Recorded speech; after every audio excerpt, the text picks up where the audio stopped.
Hi, it's me, Egbert, Eggburt, the owner of this radio station. I invite everyone to listen, no matter if you're young, old, black, white, Republican, Democrat, Libertarian, heck, I even want real estate agents listening to my station. Yes, even Rick and Tracy. You're all welcome. Now, it's back to my Goodwill ambassadors, Brad and John. I really don't know what he said at the end of that sentence. I don't think he knows what he said either.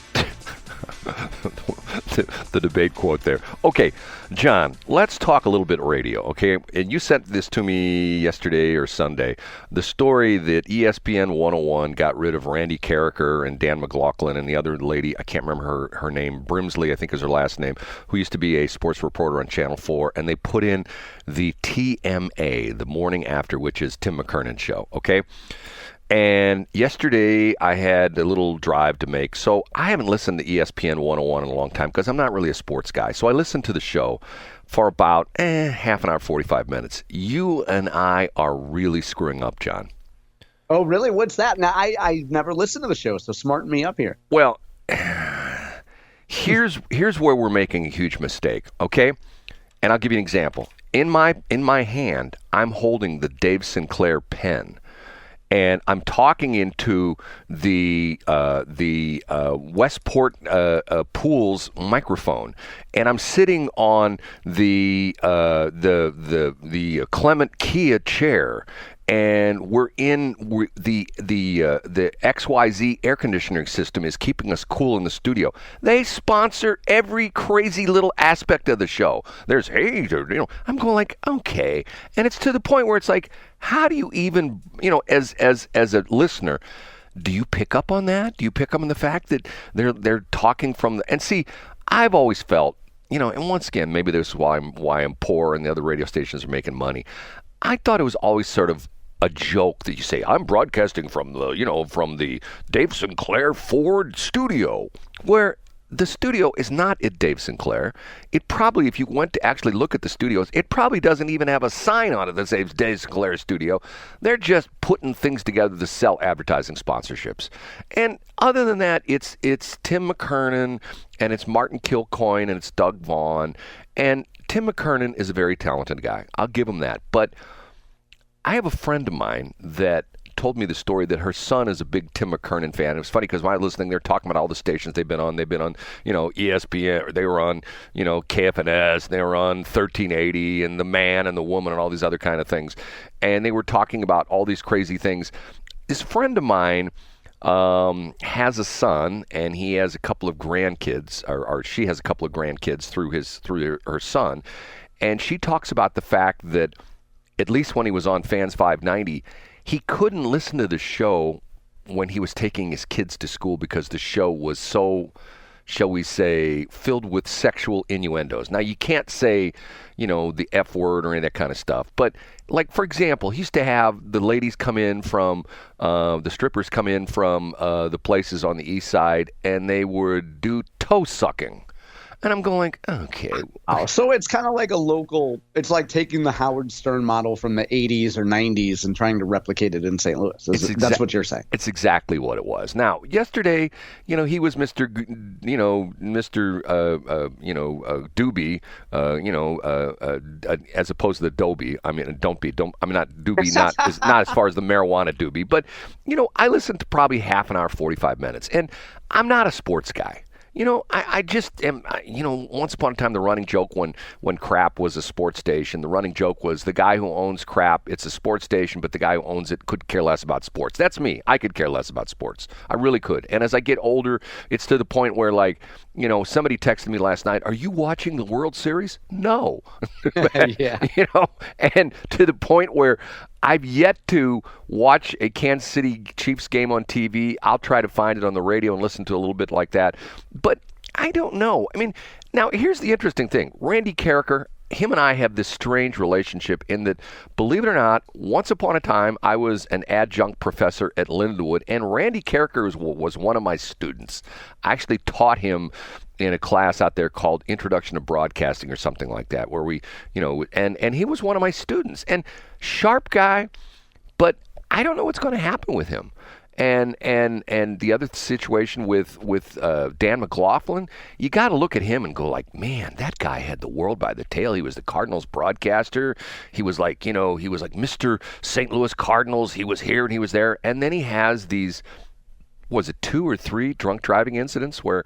Yeah, he had some bad moments for sure. And once again, I'm the guy that's forgiven people a second chance. I don't know if I ever told you this story or not. I am fascinated by 12 Steps. Have you ever read the book, what they call the book? I haven't, but you've gone to, despite the fact you're not an alcoholic, you've gone with friends of yours who are alcoholics to meetings, right? Yeah, and the 12-Step program is an amazing program. I know people who are alcoholics. I know one person who went through the 12-Step program with Overeaters Anonymous. And I think to myself, I've got a lot of things that are screwed up in my life. I'll be honest with and say that. But I'm so thankful that I don't have any of those, habits that just consume your life, be it drugs, alcohol, sex, like the Hunter Biden thing. I mean, he had them all. He had drugs, he had alcohol, he had sex addiction, the whole bit. And nor my kids, nor anybody in my family. But yet I know people that talk about they've got a son or a daughter who's, an alcoholic or in rehab and things like that. And it's to the point where you want to say, how can that happen? You know what I mean? How can, I do know. Yeah. Well, let's get back real quick to Randy Karraker and that crew. Don't you think they would be able to shop their show as a unit I know that the woman, Miss Grimsley, said that she's looking forward to spending more time with her family. I think it's because she has if I recall, I don't have the story in front of me, but I believe she has a sick relative that she's been caring for out of state. I believe it's. But don't you think Randy? I'm sorry. What did you say, Brad? I believe it's her mother. Yes, and that was her mother. So I think her mother's sick, and she's been taking care of her mother. But don't you think Karraker will find somewhere to land? Like, it's not like he's going to be hurting for a place that would have him on, right? Well, the running joke in St. Louis used to be, ask Dan Caesar, because he made a living at the Post-Dispatch writing these articles. People would bounce around from, ESPN 101.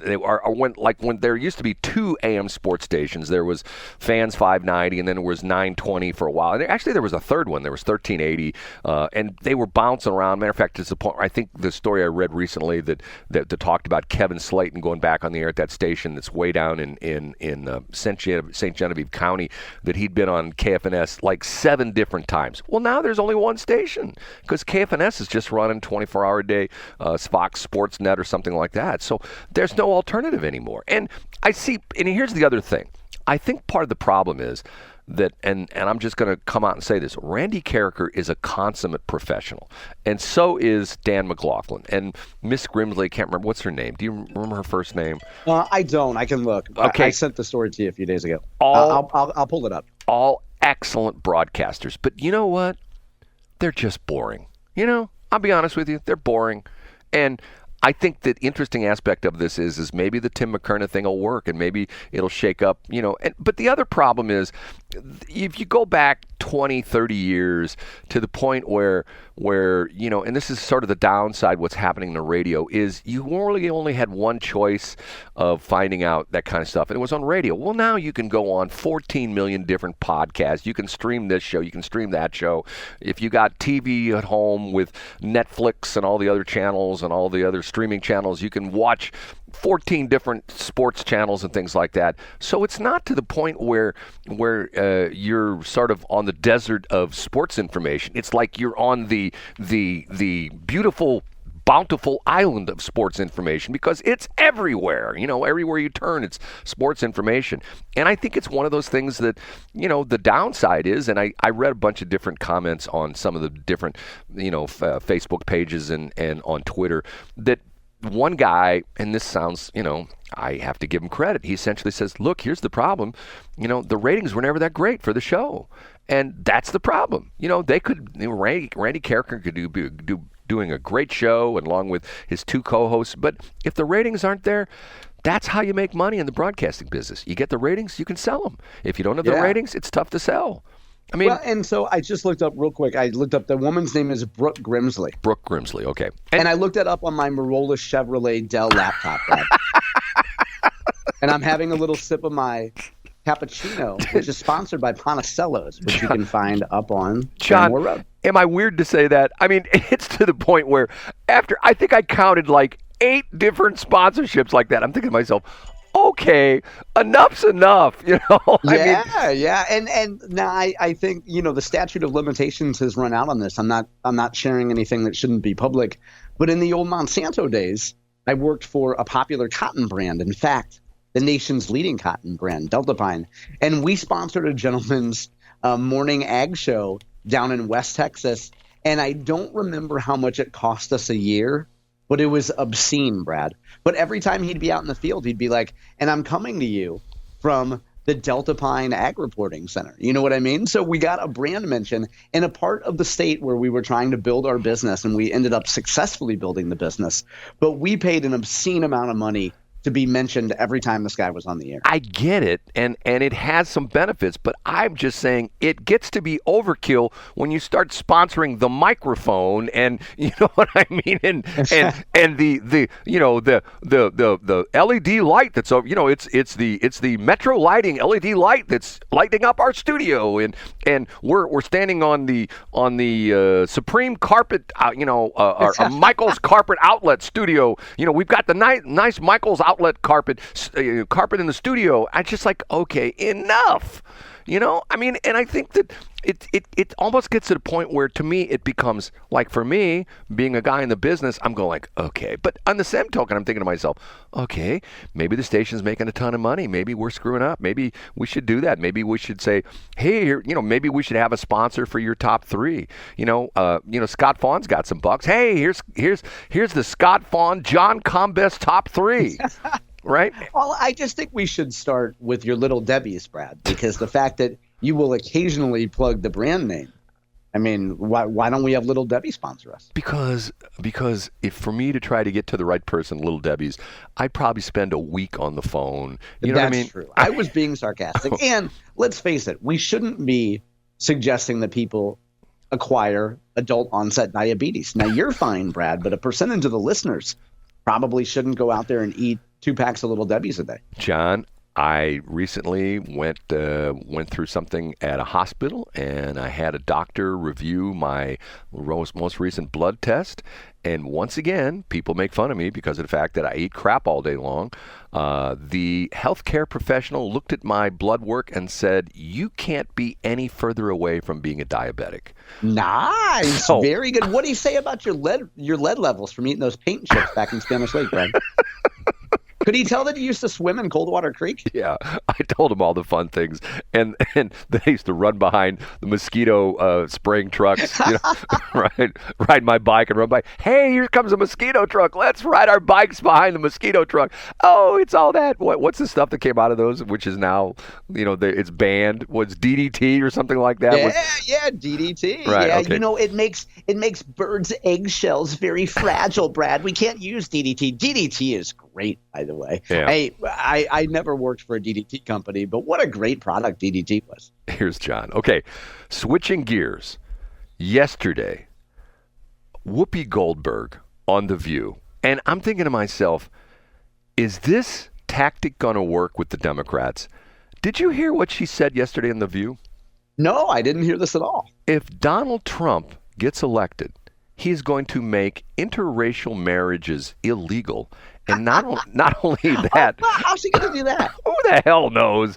And not only is he going to make interracial marriages illegal, he's going to find the people who are interracially married and break up their marriages and have them marry peoples of their own race. And I'm going like, I don't believe I'm hearing this. I heard this on another station yesterday, and I thought to myself, that can't be right. So I found the clip, and sure enough, she's going off, and Donald Trump is against interracial marriages. I'm thinking to myself, okay, now hold on a minute now. Jewish people, aren't they technically considered to be of a different race? Aren't they? Yeah, I think so. Okay, his daughter is married to a Jewish guy.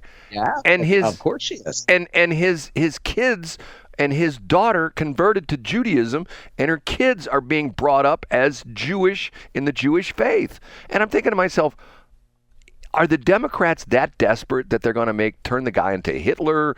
And how many things did you hear yesterday about, oh, it was terrible, you had all these people. Now, first off, the statistics was, and matter of fact, yesterday afternoon, I'm listening to NPR. And John, you would have gotten a kick out of this. This is the All Things Considered afternoon show. And I think it's Ari Fleischer, who's the afternoon guy. And they go to one of their reporterettes who was at the rally.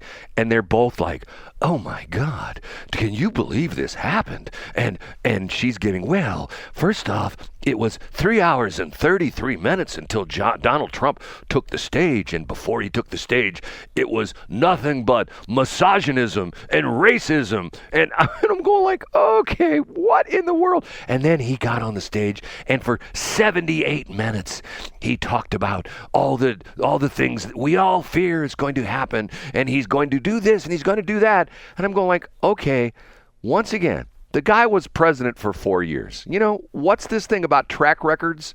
You know, I mean, and once again, if it wasn't for the and I'm not saying this to, say, well, Donald Trump, he's a great guy, but except for the COVID thing, we had no wars in the Middle East. Matter of fact, we had no wars anywhere. We had great economy. The inflation was low. Interest rates were low. Things were pretty damn good.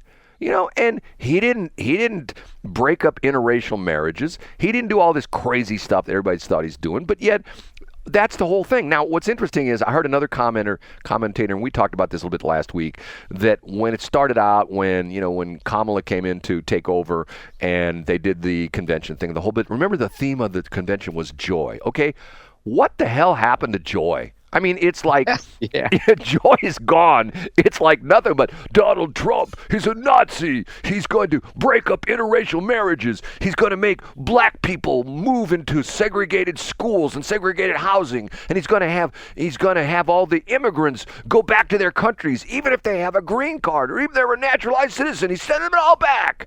And I'm going like, where did this come from? Yeah. It's all silly. And as Eric Schmidt said on Newsmax, it's just desperation. It's shame and scorn.